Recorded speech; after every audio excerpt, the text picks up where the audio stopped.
Hi everyone, Happy New Year. I want to just do a quick little video today to explain something. We just put a brand new roll of hay out. You can see it here in the hay feeder. And although this hay feeder says you can fit 4 horses per side, when we first put new hay out, all the horses get very excited and they tend to vie for a position at the hay feeder. So you see that the most dominant horse in the herd is Cutter, and he has the side all to himself. And then over here we've got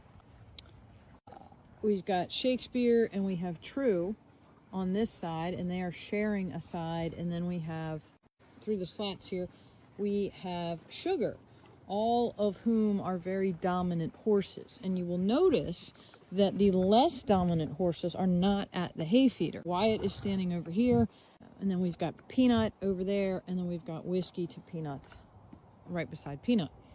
So you will also notice that I have taken out portions of hay and I have laid them on the ground here for the less dominant horses. And that's simply because on any given day, other than the day we put out a fresh roll of hay, everybody gets to eat and everybody gets to eat in turn.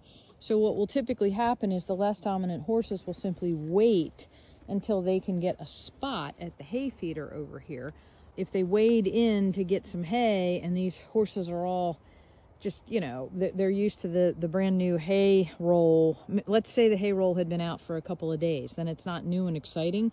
But when you first put a fresh roll of hay out, they get all excited about it. Therefore, I always take some off the top, and for the less dominant horses, I make sure that I give them their own piles.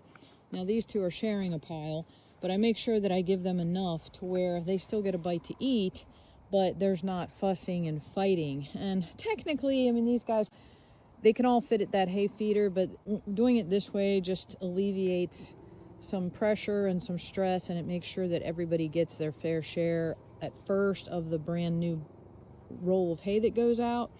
Because otherwise, these less dominant horses would be left standing on the outskirts watching everybody else eat, because that's just the way of horses. The most dominant ones, the strongest ones, eat first for the protection of the herd. It's just the way it is. But anyway, that's just a little something that if you have a large herd of horses and you're putting out fresh hay, it might be something that you would like to think about doing for them so that everybody gets a bite of the new fresh hay that's being put out. But like this roll of hay, for these 1, 2, 3, 4, 5, 6, 7 or 8 horses or so, that roll of hay there will last about 4 days, 4 to 5 days, just depending on how cold it is and how much they are eating. Trixie's over here exercising, so she's not in here eating, but when she gets back in here, that will add another one to the numbers in here, and there you have it. So just always try to think ahead, prevent some disagreements within the herd, and help your horses out. All right, thanks.